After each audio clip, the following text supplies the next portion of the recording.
Hello friends, welcome on my channel psychology world. और यहाँ हम बात कर रहे हैं एंटी एनेट साइकोलॉजी की। एंड यहाँ हमारा साइकोलॉजी का थर्ड यूनिट साइकोलॉजिकल टेस्टिंग, इसके टॉपिक्स हम यहाँ पे कवर कर रहे हैं। आपको प्रीवियस वीडियोस आई बटन पे क्लिक करके भी अवेलेबल हो जाएंगे, बाकी आप डिस्क्रिप्शन में जाके इन वीडियोस की प्लेलिस्ट को आप देख सकते हैं, वहाँ पर आपको ऑल वीडियोस मिल जाएंगे। First unit emergency of psychology भी कंप्लीट हो चुका है and second unit research methodology and stats, इसके भी all topics almost cover up हो चुके हैं। थर्ड यूनिट हमारा यहाँ चल रहा है और इसके भी 4-5 वीडियोज़ आपको वहाँ पर 4-5 टॉपिक्स के वीडियोज़ मिल जाएंगे।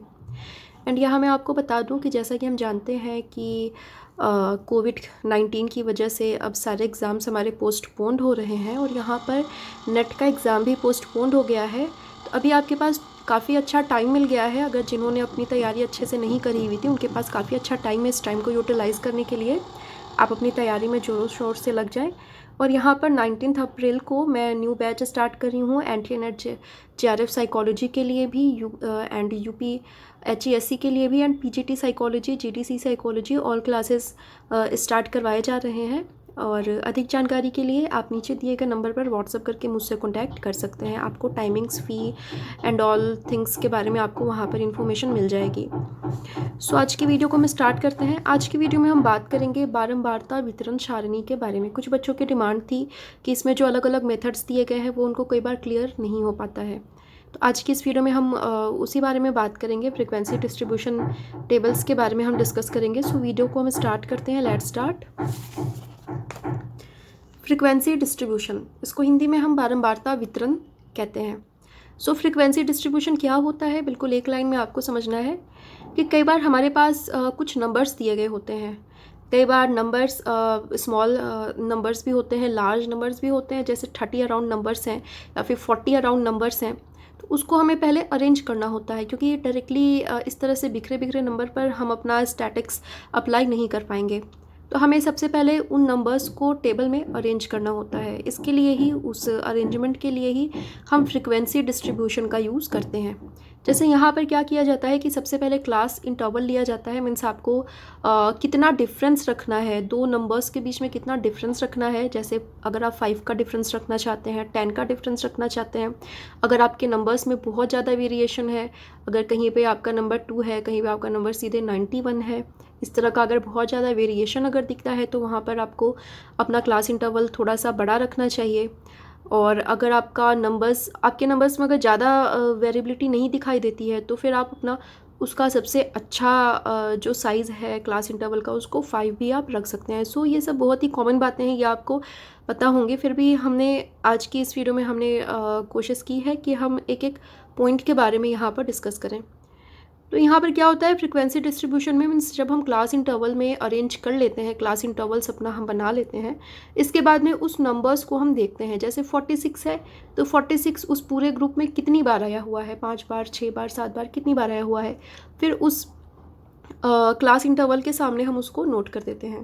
तो इसी तरह से करके हम सबसे पहले इस टेबल को, इस जो हमारे आंकड़े बिखरे बिखरे हुए से थे, उसको हम एक तरह से टेबल के रूप में हम अरेंज करते हैं। तो इसी को फ्रीक्वेंसी डिस्ट्रीब्यूशन कहा जाता है। यहाँ पर 2 डेफिनेशन दी हुई है, इसको हम देख लेते हैं।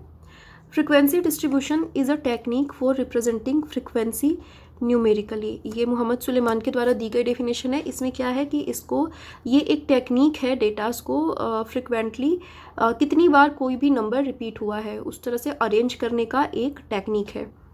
नेक्स्ट डेफिनेशन है frequency distribution shows the number of cases falling within a given class interval और रेंज ऑफ स्कोर्स। ये चैपलिन की डेफिनेशन दी हुई है और इन्होंने कहा है कि फ्रीक्वेंसी डिस्ट्रीब्यूशन हमें उस नंबर को दिखाता है कि किसी प्रॉपर क्लास इंटरवल में कोई नंबर कितनी बार रिपीट हुआ है, कोई नंबर कितनी बार आया है। तो आई होप आपको फ्रीक्वेंसी डिस्ट्रीब्यूशन के बारे में पता चल गया होगा। और यहाँ पर फ्रीक्वेंसी डिस्ट्रीब्यूशन के मीन्स अलग अलग ये आंकड़ों को प्रॉपर अरेंज करने के बहुत सारे टेक्निक्स के बारे में बताया गया है, उसको हम देख लेते हैं। सबसे पहली टेक्निक है हमारी, यहाँ पर इसके 3 टेक्निक्स के बारे में बताया गया है। फर्स्ट टेक्निक है absolute FD, absolute frequency distribution, जिसको कि हिंदी में निरपेक्ष बारंबारता वितरण कहा जाता है। Second is cumulative frequency distribution, Hindi में संचयी बारंबारता वितरण। And the third one is proportionate frequency distribution, समानुपाती बारंबारता डिस्ट्रीब्यूशन। तो यहाँ पर इन तीनों के बारे में हम एक एक करके हम डिस्कस करेंगे, इसके भी सब टाइप्स के बारे में हम डिस्कस करेंगे। एग्ज़ाम में क्या होता है कि आपके इस तरह के क्वेश्चंस तो नहीं आते हैं, और आएंगे भी अगर आपके क्वेश्चन तो वो प्रॉपर अरेंज होते हैं। नेट के एग्ज़ाम में आप किस तरह के सीधे सीधे क्वेश्चन नहीं आएंगे, इसके थ्योरेटिकल पार्ट से आपका क्वेश्चन आ सकता है। और पहले के पेपर्स को हम देखें तो इससे वैसे तो रेगुलर बेसिस पर क्वेश्चन नहीं आता है, बट किसी किसी एग्ज़ाम में इससे भी क्वेश्चन आया हुआ है कि उसका क्या टेक्निक है, उसमें क्या मेथड अप्लाई करते हैं।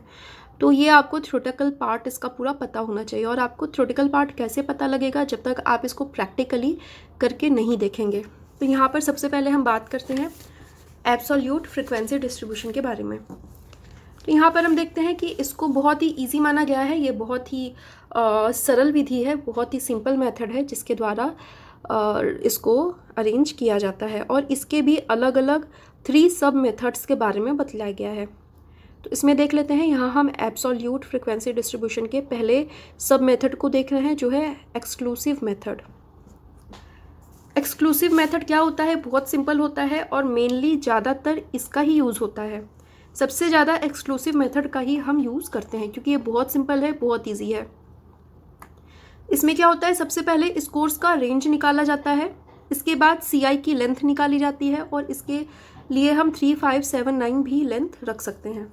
मीन्स यहाँ पर क्या होता है कि आपके पास जितना भी आपका टोटल स्कोर है, स्कोर साइज़ आपका जो भी है, वहाँ पर उसके आप मिनिमम स्कोर और मैक्सिमम स्कोर को निकालेंगे। वहाँ पर आप रेंज निकालेंगे। रेंज निकालने का जो फॉर्मूला है वो इस प्रकार है, हाईएस्ट माइनस लोएस्ट प्लस 1। इससे क्या होता है कि इससे हमें पता लग जाता है कि हमारी जो CI की लेंथ है वो कितनी है और हम इसकी लेंथ को कितना रख सकते हैं। वैसे आपको प्रॉपर अगर आप इन चीज़ों में अभ्यस्त हो जाते हैं तो आपको फिर ये प्रोसेस करने की ज़रूरत नहीं पड़ती है। आप स्टार्टिंग में देख लेते हैं कि हाईएस्ट और लोएस्ट स्कोर क्या है, उसके बाद उसको आप अपने अकॉर्डिंग भी 5 या फिर 7 या फिर 9 का एक डिफरेंस रख के आप क्लास इंटरवल को बना सकते हैं। सबसे अच्छा जो क्लास इंटरवल माना जाता है, वैसे तो बुक्स में कहीं किसी बुक्स में ये 9 का दिया गया है, किसी बुक्स में इसको 7 का दिया गया है, बट मुझे ऐसा लगता है कि क्लास इंटरवल सबसे आइडियल क्लास इंटरवल जो है वो उसका साइज़ 5 का जो डिफरेंस होता है वो बेस्ट होता है उसका, क्योंकि वहाँ पर हमें कैलकुलेशन करने में भी वहाँ पर थोड़ा सा ईजी हो जाता है। तो यहाँ पर क्या है कि हमने जब रेंज निकाल ली और हमने डिसाइड कर लिया कि हम कहाँ से स्टार्ट करेंगे, तो नीचे से उसको लिखना स्टार्ट करते हैं। जैसे हमारे स्कोर्स कुछ इस प्रकार हैं कि 31, 49, 52, 43। हमने देख लिया अपने स्कोर्स को कि हमारे स्कोर्स इसी रेंज के आसपास हैं, तो हमने वहाँ पर लोअर लिमिट निकाल ली और लोएस्ट जो नंबर था वहाँ से हमने 5 का डिफरेंस लेकर के अपना क्लास इंटरवल हमने बना दिया। और यहाँ पर जैसे 32, 34 का क्लास इंटरवल दिया गया है, इसके बीच में 5 का डिफरेंस है और इसमें हमें 30 को भी काउंट करना है एंड 34 को भी हमें यहाँ पर काउंट करना है। मीन्स यहाँ पर 30, 31, 32, 33 एंड 34, यहाँ पर ये पाँचों नंबर्स यहाँ पर आएंगे और इनके बीच में 30 से लेकर 34 तक के जितने भी नंबर्स होंगे उसको हम यहाँ पर लिख देंगे, जितने भी नंबर्स की फ्रिक्वेंसी होगी। इसके बाद आगे हम 35 से स्टार्ट करेंगे, 35 टू 39। यहाँ पर हमारा जो कैलकुलेशन होगा हमें काउंटिंग करने में भी बहुत ईजी हो जाएगा, कन्फ्यूज़न नहीं होगा। इसलिए मुझे ऐसा लगता है कि ये सबसे ईजी मेथड है और 5 का डिफरेंस ये बिल्कुल ही अच्छा, बहुत ही अच्छा है। 35 टू 39 में भी यही 5 यहाँ पर हमारे पास नंबर्स हैं, 35, 36, 37, 38 एंड 39। इसी तरह से 40, 44, 45, 49, 50, 54, उससे आगे अगर जाता है तो 55, 59, 60, 64, इस तरह से आगे ये बढ़ता चला जाएगा। तो एक तो ये मेथड होता है फ्रिक्वेंसी डिस्ट्रीब्यूशन टेबल को मेंटेन करने का। सो नेक्स्ट हम देखते हैं,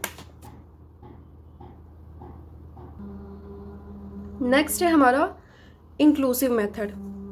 इसमें क्या होता है, इसका स्टार्टिंग का प्रोसेस बिल्कुल सेम होता है, इसमें कैलकुलेशन भी बिल्कुल उसी तरह से होता है, बट यहाँ पर इसको लिखने का स्टाइल थोड़ा सा चेंज हो जाता है। जैसे यहाँ पर 50 टू 55 लिखा गया है, आगे हम देखते हैं कि 55 टू 60, 60 टू 65, 65 टू 70, 70, इस तरह से ये जब लिखा गया होता है तो यहाँ पर कई बार बच्चों को ये कन्फ्यूज़न हो जाती है कि इसको फिर इसकी काउंटिंग हम कैसे करेंगे। तो यहाँ पर इसका बहुत ही सिंपल मेथड है यहाँ पर आपको इस पे नहीं जाना है। अगर आप देखते हैं कि 50 to 55 लिखा हुआ है, तो यहाँ भी जब हमको काउंट करना है तो यहाँ पर हमें 50 to 54 तक की ही काउंटिंग यहाँ पे हमें करनी है। 50, 51, 52, 53 एंड 54, क्योंकि 55 हमारा यहाँ भी है। ऊपर वाले क्लास इंटरवल की लोअर लिमिट में भी 55 हमें दिख रहा है, तो इसकी काउंटिंग 55 की काउंटिंग हम यहाँ पे करेंगे। यहाँ भी जब हम काउंट करते हैं तो हमें ये 55 to 59 तक को ही काउंट करना है। यहाँ पर 60 को हमें नेक्स्ट वाले में ऐड करना है। तो यहाँ पर बहुत सारे बच्चे यहाँ पर कन्फ्यूज्ड हो जाते हैं, तो इसमें कन्फ्यूज्ड बिल्कुल नहीं होना है। यहाँ पर हमारी जो काउंटिंग होगी वो उसी तरह से होगी। इसको लिखने का तरीका थोड़ा सा चेंज होता है कि सीधा सीधा इसको लिख दिया गया। इसको इंक्लूसिव मेथड कहा जाता है। और इसका जो नेक्स्ट मेथड बतलाया गया है वो है एग्जैक्ट मेथड। यहाँ पे क्या होता है, ये थोड़ा सा बिल्कुल अलग है। यहाँ पर CI की एक्चुअल लिमिट को लिखी जाती है। मीन्स अगर हम 30 की बात करते हैं तो 30 की स्टार्टिंग 29.5, हमें पता है कि 0.5 या 0.5 से आगे कोई भी नंबर अगर होता है तो उसको फिर राउंड फिगर में लिया जाता है। अगर हम 29.5 की बात करते हैं तो उसको हम 30 भी मान सकते हैं। तो इसलिए यहाँ पर लोअर लिमिट को ध्यान में रखा जाता है और यहाँ पर इसकी एग्जैक्ट लोअर लिमिट और अपर लिमिट, इस तरह से इसको हम लिखते चले जाते हैं। जैसे यहाँ पर अगर 30 to 34, यहाँ हमें काउंट बिल्कुल वैसे ही करना है। ये 29.5 है और 34.5 है। किसी भी अंक की जो अपर लिमिट होती है वो 0.5 तक ही होती है और उसकी लोअर लिमिट को हम कह सकते हैं, नेक्स्ट वाले अंक की लोअर लिमिट को हम 0.5 ही कह सकते हैं। ये आपको पता होगा। तो यहाँ पर इसकी भी काउंटिंग, ये लिखने का स्टाइल थोड़ा सा यहाँ पर ज़रूर चेंज हो जाता है, बट इसको जब हम काउंट करते हैं तो यहाँ पर हमारे वही सारे अंक होते हैं। जैसे यहाँ पर 29.5 to 34.5 है, तो यहाँ पर हम इसको 30, 31, 32, 33 एंड 34 इस तरह से हम इसको काउंट करेंगे। और क्लास इंटरवल की जो लेफ्ट साइड में लिखा जाता है उसको लोअर लिमिट कहा जाता है और जो राइट साइड में होता है उसको हम अपर लिमिट कहते हैं। तो बिल्कुल भी इसमें कंफ्यूज नहीं होना है, सबको एक जैसा ही काउंट किया जा रहा है। बस इसको लिखने का जो स्टाइल है वो थोड़ा थोड़ा सा यहाँ पर चेंज होता जा रहा है। तो इसमें कुछ भी कन्फ्यूज़न वाली चीज़ नहीं होनी चाहिए। आपको ये अच्छे से आई थिंक क्लियर हो गया होगा। नेक्स्ट हम देखते हैं, नेक्स्ट है कम्युलेटिव फ्रिक्वेंसी डिस्ट्रीब्यूशन, जिसको हिंदी में संचयी बारंबारता वितरण कहा जाता है। और ये भी बहुत ही सिंपल है। इसमें क्या है कि इसमें एग्जैक्ट मेथड के द्वारा डेटा को अरेंज किया जाता है। इसके बाद संचयी बारंबारता को कैलकुलेट किया जाता है और इसके लिए FD में लोएस्ट स्कोर को लिखा जाएगा, फिर उसे ऐड करते हुए लिखते चले जाना है। ये थ्योरी को पढ़ने में उतना क्लियर नहीं होगा, जब इसको हम प्रैक्टिकली देखते हैं तो यहाँ पर ये बिल्कुल अच्छे से ये क्लियर होता चला जाता है। बहुत ही सिंपल है ये भी। हमने अभी एग्जैक्ट मेथड के बारे में पढ़ा, उसमें हमने देखा था कि किसी भी क्लास इंटरवल की लोअर लिमिट और अपर लिमिट को यहाँ पर हम लिखेंगे। तो क्लास इंटरवल को हमें इसी तरह से अरेंज करना है 29.5 to 34.5, लेकिन यहाँ पर इसकी काउंटिंग हम करेंगे तो 30 to 34 तक की ही काउंटिंग हम करेंगे। इसके बाद यहाँ पर फ्रिक्वेंसी निकाल ली जाती है। इसके बाद आगे हम CF निकालते हैं, कम्युनिकेटिव फ्रिक्वेंसी को निकालते हैं। इसके लिए हम क्या करेंगे, नीचे से ऐड करते चले जाते हैं। जैसे ये 2 हो गया, उसके बाद इन दोनों को ऐड करेंगे। 3 and 2 5 हो गया, इसको यहाँ लिख दिया हमने। 5 + 4 9 हो गया, 9 यहाँ लिख दिया हमने। 9 + 6 15, 15 + 7 22। तो मतलब इस तरह से करके हम इसको, मीन्स हमारा जो n यहाँ आ रहा है वो संचयी बारंबारता में हमारे यहाँ टॉप पर आना चाहिए। मीन्स नीचे से फ्रिक्वेंसी को डिस्ट्रीब्यूट करते हुए, इसको ऐड करते हुए हम इसको यहाँ पर लिखते चले जाएंगे।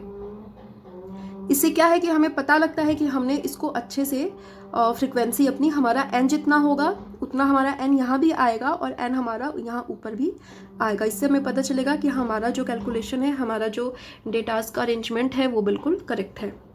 इसके बाद लास्ट वन है, इसको हम देखते हैं।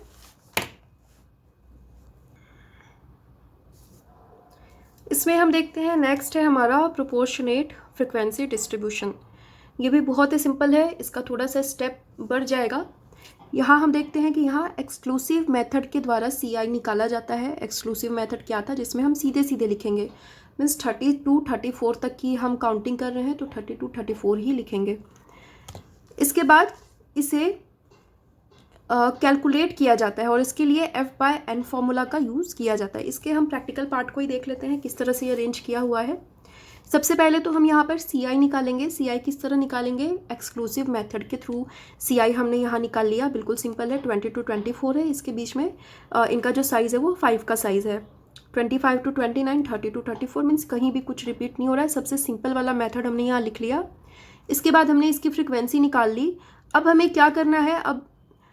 अब यहाँ पर हम क्या करेंगे कि n को हम इससे डिवाइड करते जाएंगे। यहाँ पर फॉर्मूला हो जाएगा हमारा f/n, मीन्स यहाँ पर जो भी अंक होगा हमारा f/n हो जाएगा। हर एक अंक को हम 25 से डिवाइड करते जाएंगे, जैसे 3/25, 2/25, 3/25, इस तरह से हम इसको डिवाइड करते चले जाएंगे। और यहाँ पर हमें कंप्लीट 1 मिलना चाहिए, 1 आना चाहिए हमारा। इसके बाद अब हम परसेंटेज निकालेंगे इसका। इसके लिए परसेंटेज फ्रिक्वेंसी निकालने के लिए हम क्या करेंगे? इसको हम 100 से मल्टीप्लाई करते चले जाएंगे। जैसे 6 को 100 से मल्टीप्लाई करेंगे तो ये 0.6 को जब 100 से मल्टीप्लाई करेंगे तो ये हमारा आ जाएगा 6। 0.04 को मल्टीप्लाई करेंगे हम 100 से तो ये आ जाएगा हमारा 4। तो इस तरह से ये कंप्लीट नंबर में आ गया और यहाँ हमारा 100% होना चाहिए।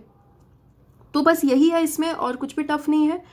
एंड यहाँ पर नोट भी है, समानुपाती या प्रतिशत बारंबारता वितरण को सापेक्ष बारंबारता वितरण भी कहा जाता है। ये अलग अलग जो नेम्स है ये आपको ध्यान में रखना है, कई बार कन्फ्यूज़न भी हो जाती है। इसको रिलेटिव फ्रिक्वेंसी डिस्ट्रीब्यूशन भी कहा जाता है। तो इसका भी मेथड बहुत ही सिंपल है, एक बार और मैं बता देती हूँ। सबसे पहले हमने यहाँ पर सी आई निकाल लिया एक्सक्लूसिव मेथड के थ्रू।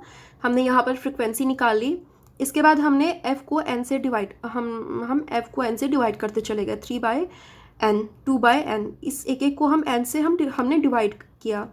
इसके बाद हमने ये हमारा जो यहाँ पर आया इसको हमने 100 से हमने सबको मल्टीप्लाई कर दिया। हम सबको मल्टीप्लाई करते चले गए और यहाँ पर हमारे ये प्रतिशत बारंबारता या सापेक्ष बारंबारता ये हमारा निकल कर आ गया। तो बहुत ही सिंपल है, कुछ भी इसमें कहीं भी कंफ्यूज नहीं होना है। एंड आई होप आपको ये अच्छे से क्लियर हो गया होगा। अगर कहीं पे कोई पॉइंट आपको समझ में नहीं आया हो तो आप मुझे कमेंट कर सकते हैं, मेल कर सकते हैं। मैं पूरी कोशिश करूँगी कि नेक्स्ट वीडियो में मैं आपके कन्फ्यूज़न को मैं दूर करूँ। एंड आज के लिए इतना ही। नेक्स्ट वीडियो को मैं जल्दी ही अपलोड करूँगी। सो आज के लिए इतना ही। Thank you so much.